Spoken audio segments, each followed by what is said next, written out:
Hi friend, जय गोपाल ने जय श्री कृष्ण। केम छो बधा? बधा मजामां छो ने અમે મજામાં છીએ ને આજે છે રવિવાર એટલે છોકરાઓને જો રજા છે સ્કૂલે ને આ વાગ્યા છે 10 એટલે અમારે કામકાજી પતી ગયું છે ને આજે રવિવાર છે એટલે આજે છે વીરપસલી।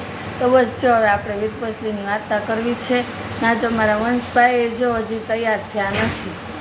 આજે વંશને રજા હોય ને એટલે બધું મોડું મોડું ને વિધિબેન જો અમારે નાઈ ધોઈને બેસી ગયા ગાયું ખબખબ્યું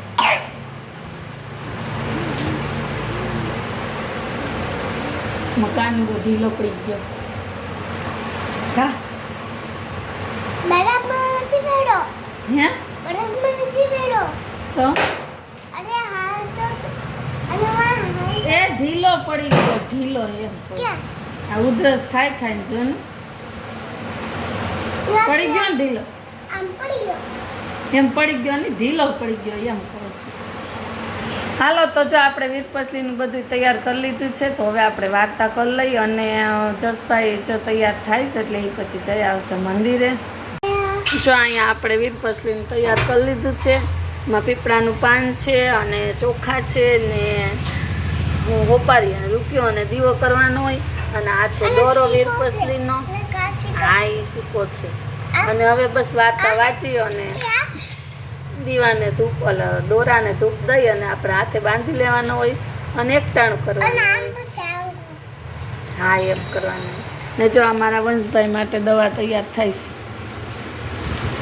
હાલો તો એ દવા પી લઈને પછી આપણે વાર્તા કરી લઈ રેવા દે તું મમ્મી આને ગીએ કે હા કેવી તો ભાઈને માંડ પૂરું કરતો જોઈ ચંદા મોટા ભાઈ પાસે કામ માંગવા ગઈ પણ ભાઈઓએ તો સામું ન જોયું અને ભાભીઓ છણકો કરીને કહેવા લાગી નણંદબા ઢોર ચારો અને પેટ ભરો। પછી તો ચંદા રોજ ઢોર ચારવા વગડા તેથી માં મોંઝાતી હતી કે સાસરે જતી દીકરીને ખાલી હાથે ન જવા દેવાય પણ થાય શું હૈયાના હેત સિવાય બીજું કાંઈ નહોતું। છએ ભાઈઓએ નણંદને તેવા આવેલા જોઈ સાસરામાં નણંદની મશ્કરી થાય એ હેતુથી શિંગલામાં સાવરણી ફાટેલી ઈંડોણી અને ચિત્રા લઈ બાંધ્યું પોટલું અને નણંદના હાથમાં મૂકતા કહ્યું લો નણંદબા આમાં અમારી શક્તિ પ્રમાણે આપ્યું છે। ચંદાએ હર્ષથી પોટલું લઈ લીધું એવામાં નાનો ભાઈ આવ્યો સાસરી જતી બહેનને આપવા રાખ્યું કાવડિયું ન હતું એથી તે નિરાશ થઈ ગયો। ત્યારે ચંદા બોલી ભાઈલા તે આપેલો ત્રાંબાનો પૈસો મારે મું સોના મોર જેવો છે અને માટીનું ટેકું ગોળ જેવું છે। દીકરીને સાસરે જતી જોઈ માં આંસુ સારવા લાગી। પછી યાદ આવ્યું કે દીકરી ગોરાને ધૂપ દેવા વગડામાં દેવતા ક્યાંથી લાવશે આથી દેવતા આપ્યો। ત્યારે જમાઈને હસવું આવી ગયું તેથી ચંદા બોલી નાથ આ વ્રતના પ્રતાપે તમારા હૈયામાં હેત જાગ્યું છે માટે વ્રતની ઠેકડી ન કરશો। નાનો ભાઈ ચંદાને વળાવવા છે પાદર સુધી ગયો ત્યાંથી ચાલો તો જો આજ વીરપસલી હતી ને અમે આવ્યા છીએ મમ્મીના ઘરે તો અહીંયા જમીને આરામ થઈ ગયો છે ને હવે જો અહીંયા સ્લેબ ભરાઈ ગયો છે એટલે અમે આવ્યા છીએ સ્લેબને પાણી પીવડાવવા। જો અહીંયા હાલે છે સ્લેબને પાણી પીવડાવવાનું કામ।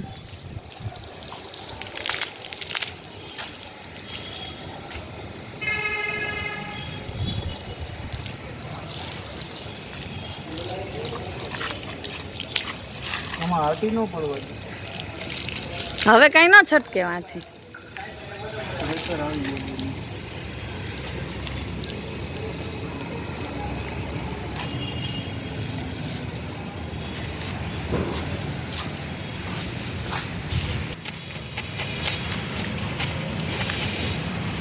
જો અમારો મેન સ્લેબ હતો ને મકાનનો એ ભરાઈ ગયો મોટી બધી અગાસી થઈ ગઈ। વિધિ આ બાજુ હો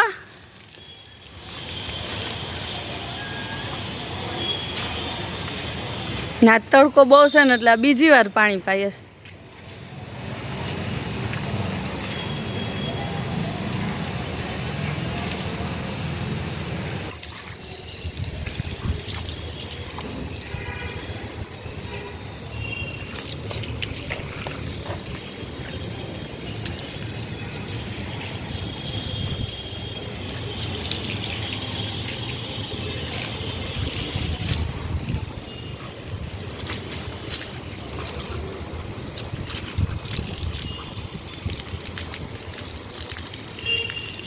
ચાલો તો જો વાગ્યા 11 અને આપણે તો અત્યારે મમ્મી ત્યાં ફરાર કરીને આવ્યા કેમ કે વીરપસલી હતી એટલે આખો દિવસ ત્યાં જ આપણે આજનો કાઢ્યો અને જ્યાં આવી ગયા છે મારા હંસભાઈ.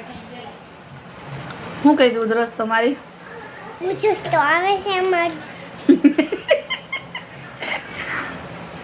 ઉધરસ તો અમારી આવે છે. દવા પીધી? હા, જમી લીધું? તું કેમ મારા પાસે રોકાણો નહીં? એ મારે મોડું થતું હતું. શેનું મોડું થતું? એ ઘર ટાઈમ થવાનું. એ હું ઘર ટાઈમ થવાનું? એ ટાઈમ થઈ ગયો તો. ટાઈમ થઈ ગયો તો એમ. તો બસ જો આપણે આજનો વિડીયો અહીં પૂરો કરીએ કેમ કે કાલે છે સોમવાર અને સાથે છે રક્ષાબંધન એટલે આપણે વહેલું ઉઠવાનું જ છે અને મહાદેવના મંદિરે જવાનું છે અને સિદ્ધેશ્વર મહાદેવે જવાની ઈચ્છા છે. જો મેળ આવે તો ન્યાય જઈ આવશું, બરોબર ને? ભૈયા આરે મારી લાકડી. હા, એ તો કાલે જોઈ. કાલ તો નવી દીદી નવી રાખડી બાંધશે બસ બીજી.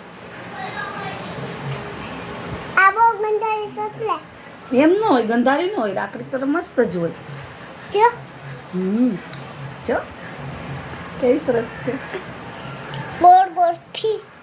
ચાલો તો આ તો અમારો આજનો વિડીયો. તમને વિડીયો કેવો લાગ્યો મને કોમેન્ટમાં કહેજો ને જો અમારી ચેનલ ઉપર નવા હોય તો એને સબસ્ક્રાઈબ કરી દેજો. પાછા મળશું એક નવા વિડીયોમાં. ત્યાં સુધી આવજો. આવજો.